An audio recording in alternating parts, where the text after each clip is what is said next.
Buenas noches, señores estudiantes. En esta oportunidad vamos a ver lo que es el sistema de administración de bienes y servicios. Ya.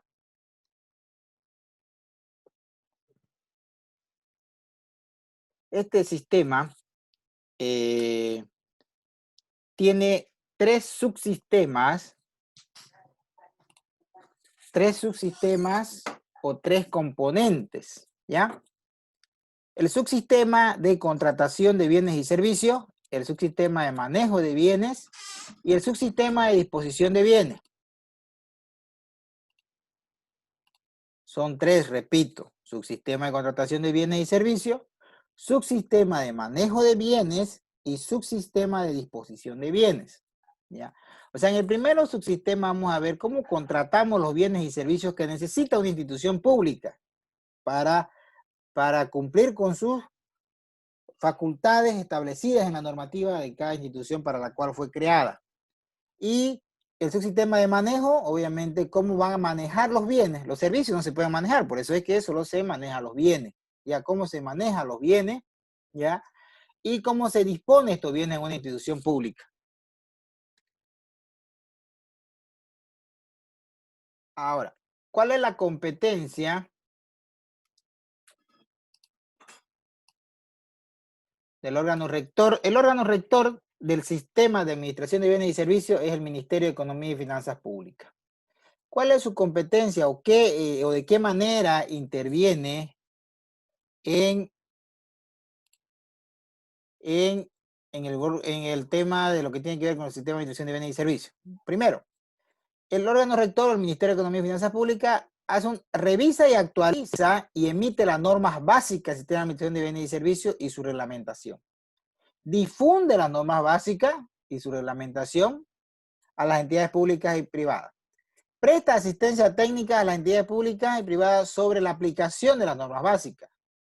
Compatibilizan los reglamentos específicos del sistema de administración de bienes y servicios y reglamentos específicos del sistema de administración de bienes y servicios de las empresas estratégicas del Estado, elaborados por las entidades públicas y las empresas nacionales estratégicas en el marco de las normas básicas. Después debe vigilar la adecuación, aplicación de las normas básicas del sistema de administración de bienes y servicios e integrar la información generada.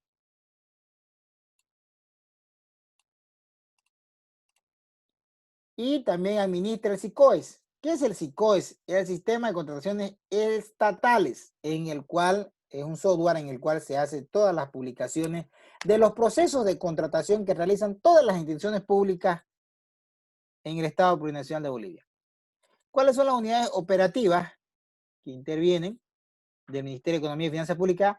La Dirección General de Normas de Gestión Pública, que tiene que ver con el marco normativo, y la Dirección General del Sistema de Gestión de Información, que tiene que ver básicamente con los software, ya que se maneja con lo que tiene que ver lo que es básicamente la administración pública. En este caso, específicamente hablando del sistema de administración de bienes y servicios, el SICOES para el tema de las publicaciones, las contrataciones de bienes y servicios, y el SIGED para el tema de los pagos de las contrataciones que efectúa una institución pública. Específicamente ahora vamos a ver, señores, el subsistema de contratación de bienes y servicios, que específicamente todas las diapositivas que vimos anteriormente hasta aquí, hasta concluir las diapositivas de este subsistema, se va a hacer su segundo repaso, por si acaso, de acuerdo a la planificación. Ya yo le voy a decir específicamente hasta qué diapositiva, ¿ya?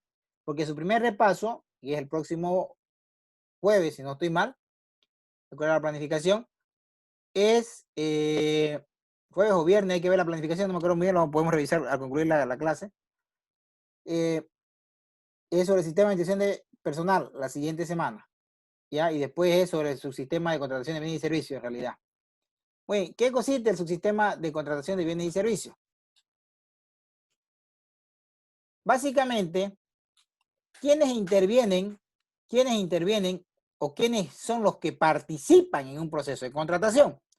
Participan la máxima autoridad ejecutiva, participa el responsable de proceso de contratación en licitaciones públicas, Participa el responsable del proceso de contratación de apoyo nacional a la producción y empleo, más conocido como RPA.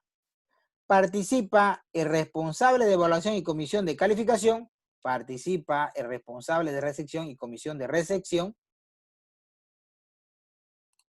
Participa la unidad administrativa, participa la unidad jurídica y la unidad solicitante. ¿Ya? Todo proceso de contratación ya básicamente inicia a solicitud de una unidad de una institución pública. Y a esa se le llama unidad solicitante. A esa se le llama unidad solicitante. ¿Qué hace esta unidad solicitante?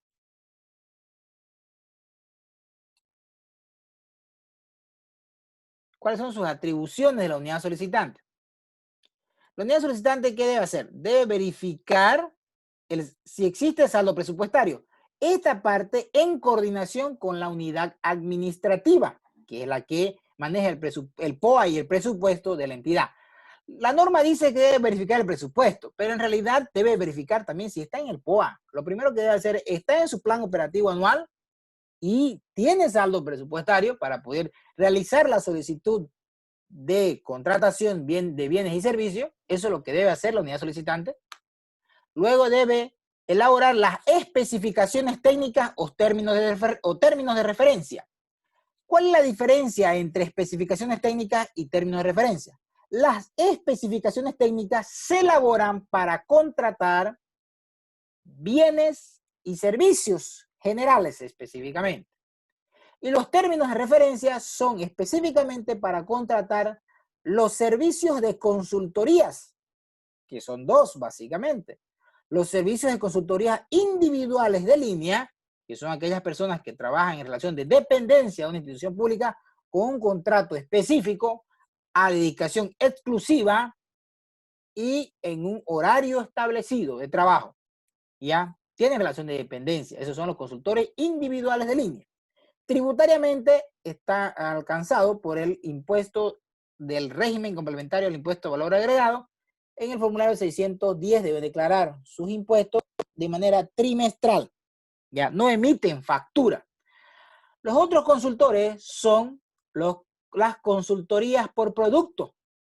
Estas consultorías por producto sí deberían emitir facturas y obviamente al emitir facturas van a estar alcanzados de impositivos, deben sacar su NIT, igual que los consultores individuales de línea. Los consultores individuales de línea sacan su NIT, pero como contribuyentes del ERESIVA, como lo decía, de manera trimestral y no emiten factura. Ahora, los consultorías por producto en realidad deben sacar su NIT como prestación de servicios profesionales. Ya, o servicios especializados a nivel de empresa, si es necesario contratar una empresa por una consultoría por producto, que obviamente muchas veces es también necesario dependiendo de lo que requiramos en la consultoría por producto. Y en este caso deben emitir factura, ¿ya? Si no emite factura, obviamente la entidad debe actuar como agente de retención de los impuestos. Pero, por lo general, la institución pública debe emitir factura. Y no tiene una relación de dependencia, no cumple un horario el consultor por producto, que puede ser una persona natural o una persona jurídica. Mientras que el consultor individual de línea sí o sí es una persona natural. ¿Y quién es una persona natural? Cada individuo, cada ser humano es una persona natural. Una persona jurídica son los tipos de sociedades establecidos en el Código de Comercio, como las sociedades responsabilidad limitada, las sociedades anónimas, las sociedades comanditas por acciones, etcétera, etcétera. ¿Ya? Hablando comercialmente, esas son las personas jurídicas. ¿Ya? Entonces, en las consultorías por producto se puede contratar personas naturales y personas jurídicas. ¿Ya? Y estas no deben cumplir un horario porque es por producto. En realidad, se les exige un producto y deben presentar el producto. Se les paga de acuerdo a los términos de referencia, que puede ser que se les pague de acuerdo a los avances establecidos en los productos o a la presentación del total del producto y se les paga el total. Esa básicamente es la diferencia, señores, entre especificaciones técnicas y términos de referencia. Repito, especificaciones técnicas se elabora para bienes y servicios generales. Términos de referencia para consultoría. Y las consultorías son dos básicamente. Consultorías individuales de línea y consultorías por producto. ¿Qué más debe hacer la unidad solicitante? Debe estimar el precio referencial. O sea, debe estimar cuánto él estima que va a costarle la contratación o le va a costar a la entidad la contratación de ese bien o servicio que está pidiendo. Y también debe definir el método de selección y adjudicación de la contratación que está solicitando. Y esta unidad solicitante solicita la autorización al RPC o RPA.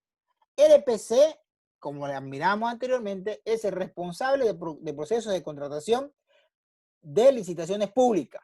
Y el RPA es el responsable del proceso de contratación bajo la modalidad de apoyo nacional y a la producción y empleo. Un poco largo, pero así está la normativa. Entonces, solicita a estos señores la autorización. ¿Qué más debe hacer la unidad solicitante? Prepara todas las notas de aclaración o enmiendas en una licitación pública que sea necesaria. Integra las comisiones de calificación o recepción. ¿Qué significa integra? En realidad debe ser parte, la unidad solicitante debe ser parte de las comisiones de calificación o recepción, ¿ya? ¿Por qué en proceso de debe ser parte de las comisiones de calificación la unidad solicitante? ¿Por qué? Porque la comisión va a calificar a los proponentes del bien o servicio que está pidiendo la unidad solicitante. ¿Cuál es la esencia del por qué debe estar ahí? Porque es la unidad solicitante o el representante de la unidad solicitante que sabe qué es lo que quiere, qué es lo que ha pedido. Por lo tanto, tiene que estar ahí calificando para establecer quién es el mejor proponente que le va a dar ese bien o servicio que él requiere.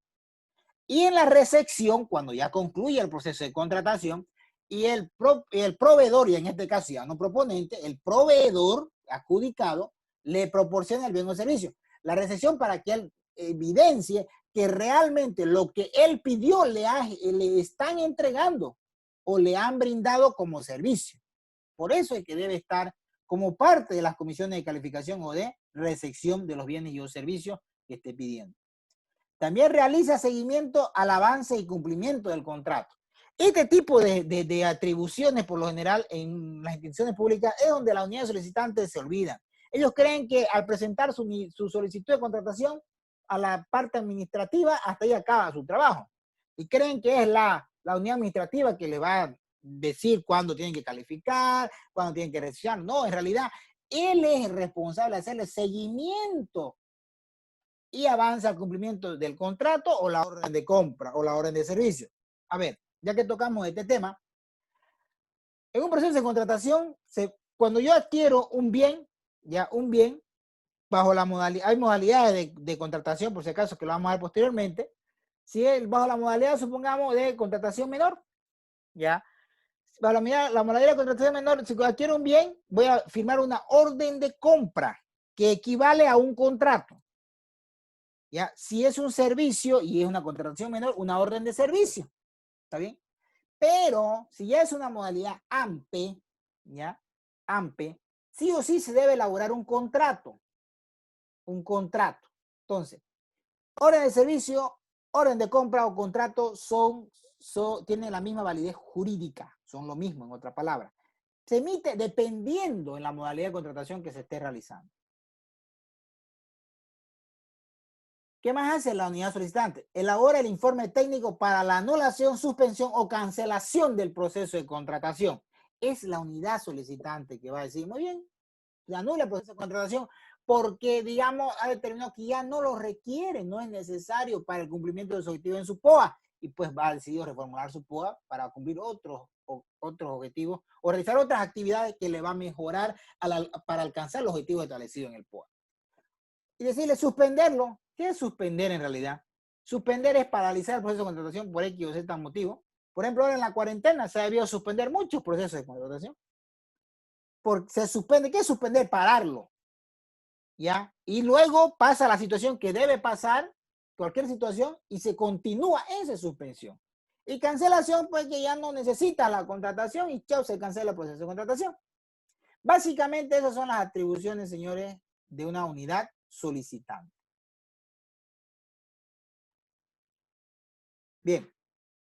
Ahora, ¿cuáles son las atribuciones del responsable de contratación? Considero de que antes de continuar debemos ver las que son las modalidades de contratación o los tipos de contratación. Vamos a ver si está más adelante un segundito, por favor. Esto de aquí. ¿ya? Las modalidades de contratación, señores, para que nos ubiquemos un poquito. Las modalidades de contratación son estas establecidas, ¿ya? Son 6. Contratación menor, si yo voy a hacer una contratación de un bien o servicio de un boliviano a 50.000 bolivianos, se llama contratación menor. ¿Está bien? Aclaro, pero señores, una consultoría en línea o por producto, sí o sí se debe elaborar, por más que sea contratación menor, se debe elaborar contrato, por si acaso. ¿Ya? Ahora, bajo la modalidad apoyo nacional a la producción y empleo, es si la contratación es de 50.001 a 1.000.000 de bolivianos. Ahí se establece realizar la contratación bajo la modalidad de apoyo nacional a la producción y empleo.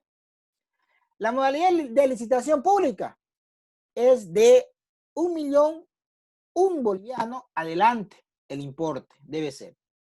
La contratación por excepción, sin límite de monto, más adelante vamos a explicar el detalle de las características. La contratación por desastres y emergencias naturales igual, y la contratación directa de bienes y servicios. Más adelante vamos a explicar sus características de cada una de estas, ¿ya? Pero para que más nos ubiquen, estas son las modalidades de contratación. ¿Por qué me vine aquí? Porque ahorita le voy a hablar del RPC, RPA. El RPC, RPA, por ejemplo. El RPA o es responsable del proceso de contratación bajo la modalidad de apoyo nacional de empleo y también es responsable de las contrataciones menores. El RPC es responsable de las contrataciones de licitación pública, ¿ya? Contratación pública. Y estas otras acá tienen sus características especiales que son responsables básicamente de la máxima autoridad ejecutiva, ¿ya? Pero eso más o menos quería adelantarle para que más o menos nos ubiquemos. Vamos a retornar entonces a cuáles son las atribuciones del RPA primero, del responsable del proceso de contratación de apoyo nacional a la producción y empleo. Básicamente debería ser bajo solo esa modalidad, pero no, también es responsable de contratación menor, pero se le dice RPA. ¿Cuáles son las atribuciones? Sus principales atribuciones son, deben estar designados el RPC y el RPA con resolución expresa. Lo designa. ¿Quién lo designa? La máxima autoridad ejecutiva lo designa, ¿ya? ¿Qué tipo de actividades previas debe realizar? Debe autorizar el inicio del proceso de contratación. ¿Se acuerdan que les dije que la unidad solicitante solicita la autorización al RPA o RPC para iniciar el proceso de contratación? Entonces, por eso es que aquí dice, debe autorizar el inicio del proceso de contratación. Debe aprobar el documento base sin resolución cuando es AMPE, cuando es Apoyo Nacional a la Producción y Empleo, que él es responsable, el RPA. En realidad, estas son atribuciones de RPA o RPC, dependiendo de la modalidad que estemos optando. ¿Está bien? Entonces, el aprobar ¿qué es DBC? Documento base de contratación. Debe aprobar sin resolución bajo la modalidad AMPE. ¿Ya? Pero, si es licitación pública, tiene que ser con resolución. Ahora, las actividades administrativas, también aquí por eso dice aprobar el DBC con resolución en licitaciones públicas. La evaluación de la adjudicación. ¿Qué debe hacer también el RPC o RPA? Debe designar a la comisión de calificación. Calificación, estamos diciendo, no recepción. Designar la comisión de calificación. Debe atender las excusas que pueden presentarse, ¿ya? Por ejemplo, si dentro de la comisión hay alguien que diga, ¿sabe qué, señor? Se está presentando el proponente X y ese es mi hermano. Entonces, no puede participar como parte de la comisión. Entonces, debe presentar su excusa ante el RPA o RPC y diciendo que no puede ser parte de la comisión. ¿Qué más debe hacer el RPC o RPA? Debe adjudicar en la etapa debe adjudicar la contratación con resolución. Él adjudica la contratación, el RPC o RPA, al proveedor, a uno de los proponentes, él la adjudica. En base, obviamente, a un informe de la comisión. La comisión de calificación evalúa y él, en base a la recomendación de la comisión de calificación, adjudica. Y es a esa persona que él adjudica el que se suscribe el contrato. Y también debe administrar el contrato. Eso básicamente hace el RPC o RPA, dependiendo de las modalidades que estemos hablando de contratación. Ahora, ¿qué hace la máxima autoridad ejecutiva? ¿Cuáles son sus atribuciones de la máxima autoridad ejecutiva? Es el responsable de todo el proceso de contratación, desde el inicio hasta su conclusión. La máxima autoridad ejecutiva. Por ejemplo, la máxima autoridad ejecutiva en un municipio es el alcalde. En una gobernación, el gobernador o gobernadora, ¿no ven? Bueno, y así en distintas instituciones, la máxima autoridad ejecutiva. Esta máxima autoridad debe disponer que las contrataciones se enmarquen en la normativa vigente. Deben disponer. Bueno, linda la normativa boliviana, ¿no? Dentro de las actividades previas, ¿qué debe hacer? Debe disponer la elaboración y publicación del PAP. ¿Qué es el PAP? El PAP es el Plan Anual de Contrataciones. Y este PAP se debe realizar al inicio de cada gestión, la primera semana, ¿ya? Con los responsables de la unidad solicitante. ¿Ya? Se debe elaborar el plan anual de contrataciones. Debe designar, la MAE, decía anteriormente, no es la MAE, designa al RPC y RPA. O él puede asumir esas funciones también. Dentro de las actividades administrativas, ¿ya? Y la etapa de la evaluación y adjudicación, ¿qué debe hacer? Debe resolver impugnaciones, ¿ya? ¿Qué más? Debe cancelar, suspender o anular y aprobar el inicio de las contrataciones por excepción y o emergencia. Entonces, él es el que aprueba el inicio de la contratación por excepción o emergencia. Es la máxima autoridad ejecutiva, señores. Que en la etapa de la suscripción del contrato, ¿quién suscribe el contrato? Pues obviamente la máxima autoridad ejecutiva. En la parte de la administración del contrato, designar a la comisión de recepción o al responsable de recepción. ¿Ya? Debe designar, repito, a la comisión de recepción o al responsable de recepción. Es la máxima autoridad que designa. Pero también estas atribuciones puede delegarlas. Pero delega atribuciones, pero no responsabilidades. No puedes tú delegar responsabilidades.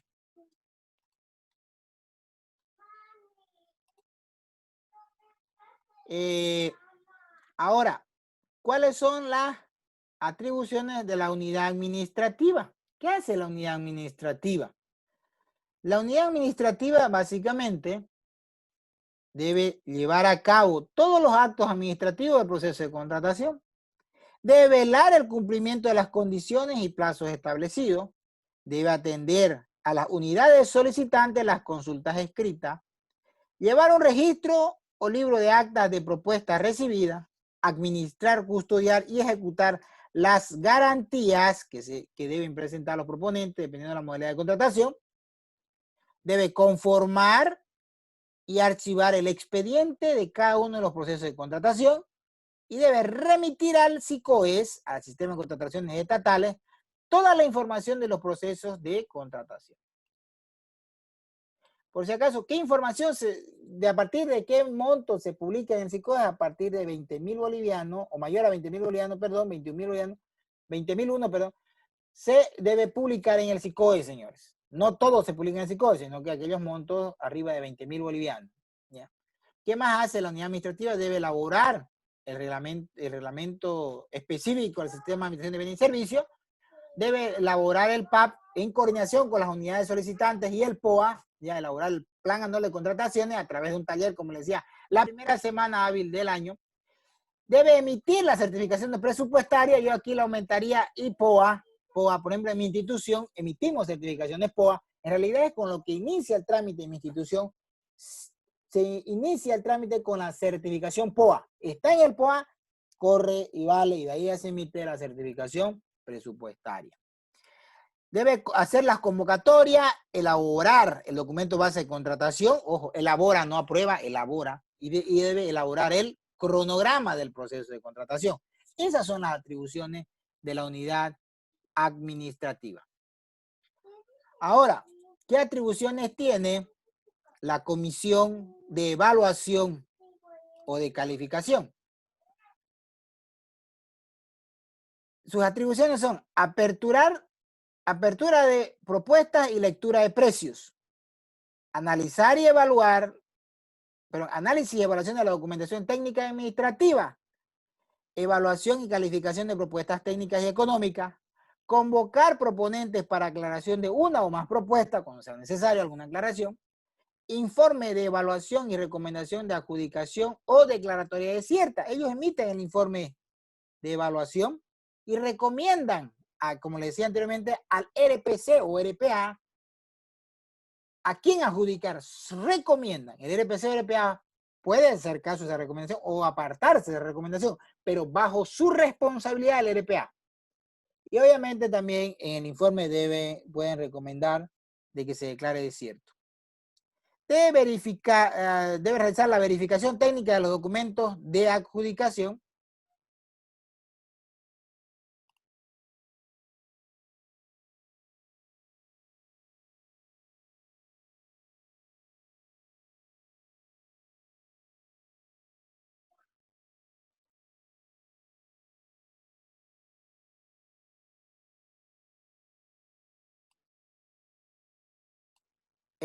Aquí me están diciendo que en el chat no le está apareciendo la pantalla a Ricardo Reas. ¿Me responde Sí, Alex? Alex, ¿te sale a vos? sí, le hice, a mí me sale, estoy viendo todas las presentaciones que hizo, Entonces, se veía. es problemita de tu internet, Ricardo. Apaga tu cámara, a ver si así ya te llega un poquito mejor de internet.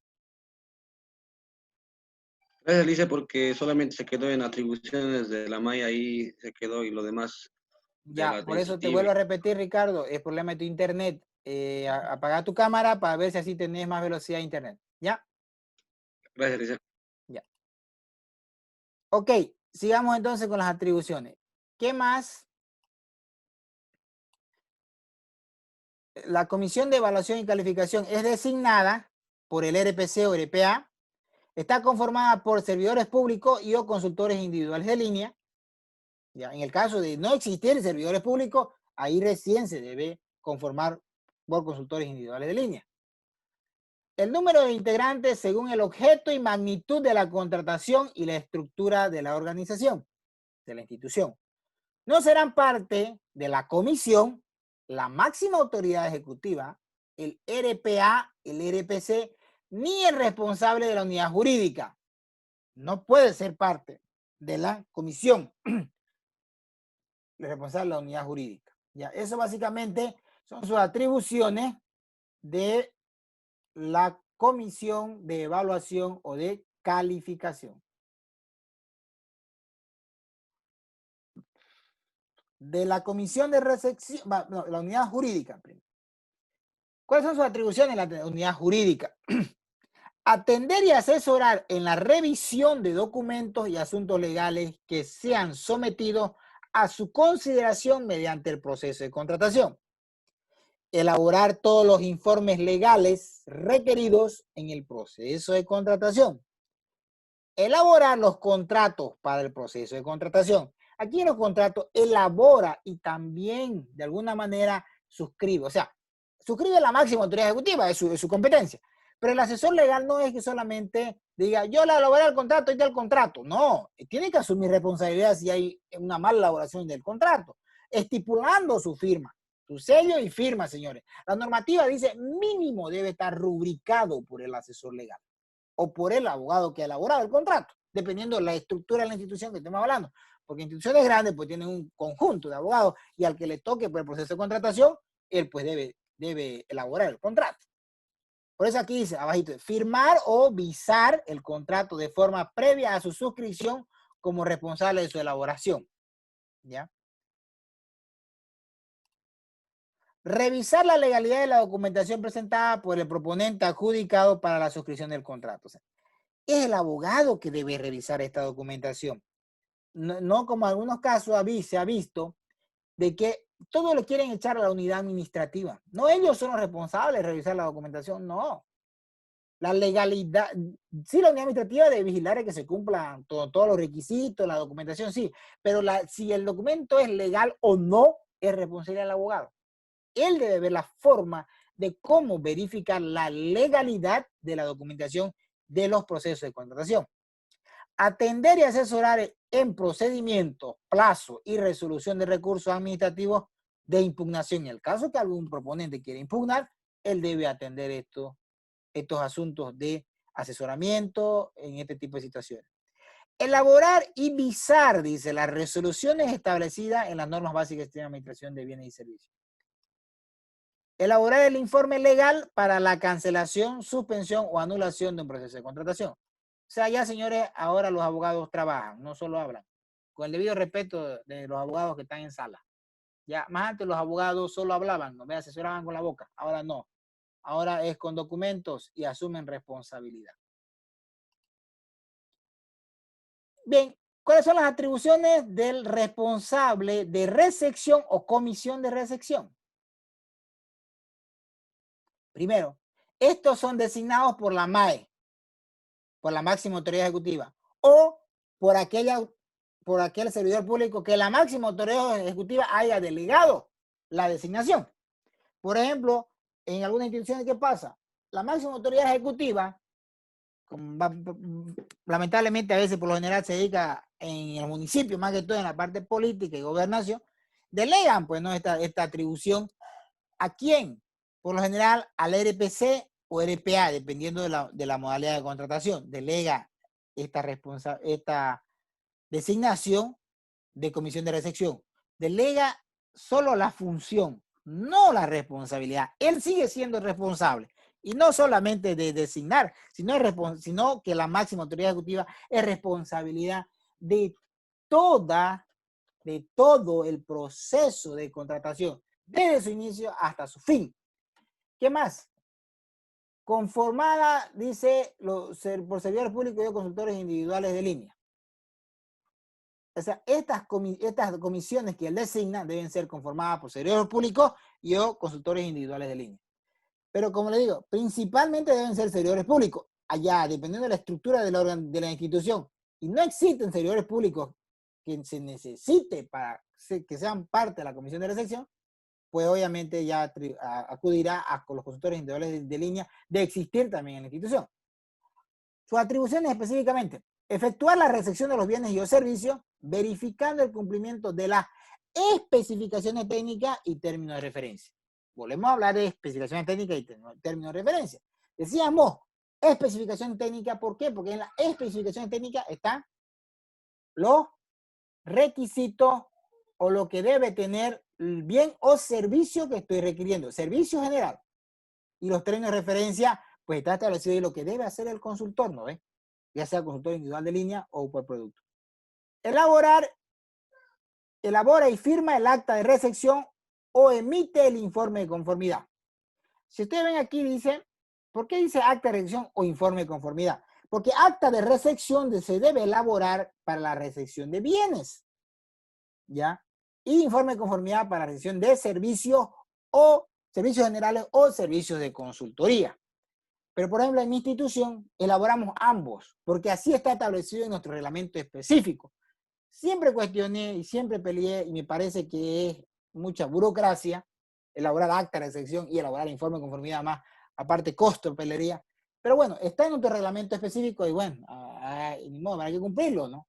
Lo hemos consultado, más que todo en auditoría interna y no está en el reglamento, sino estamos observando. Bueno, más vale que sobre, que falte, en otras palabras.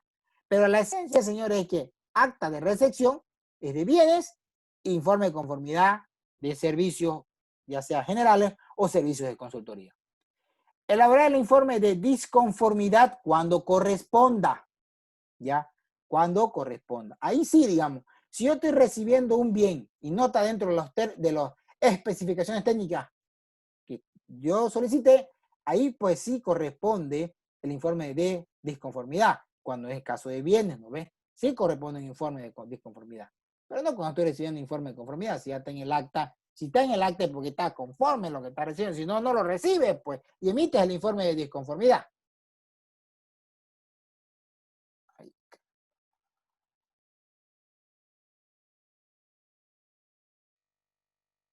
A ver.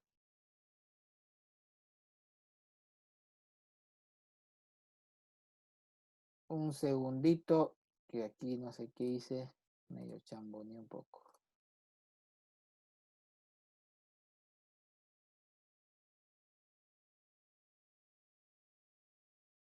Ya.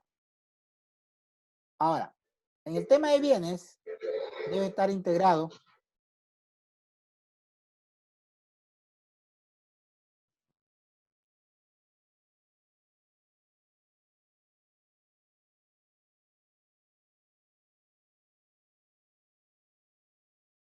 ya, en tema de bienes, dice que la comisión de recepción mínimamente debe estar integrada por un representante del área administrativa y un representante de la unidad solicitante. Ya leí a la unidad solicitante para saber qué es lo que está recibiendo y la unidad administrativa para verificar que se cumplan de alguna manera todos los procedimientos. En obras y supervisiones técnicas, un fiscal asignado a la obra, un representante de la unidad administrativa, un representante de la unidad solicitante. En servicios generales, fiscal de servicio, unidad solicitante, servicio de consultoría como contraparte del servicio, ¿ya? En los bienes debe estar sujeto a verificación, en obra debe haber provisional y definitiva. Aquí en bienes también, señores, hay que tener cuidado. Por ejemplo, si estoy comprando computadora o impresora, también debe haber provisional y definitiva. ¿Por qué? Porque tienen que ser sujetos a prueba la computadora y la impresora, ¿ya? No puedo recepcionar definitivamente si no se funciona adecuadamente. Tiene que tener un periodo de prueba. Y por eso se elabora provisión y definitiva. Y los servicios, el informe de conformidad parcial y final, dependiendo de las condiciones del servicio, ¿ya? Esas serían las atribuciones de la comisión de recepción.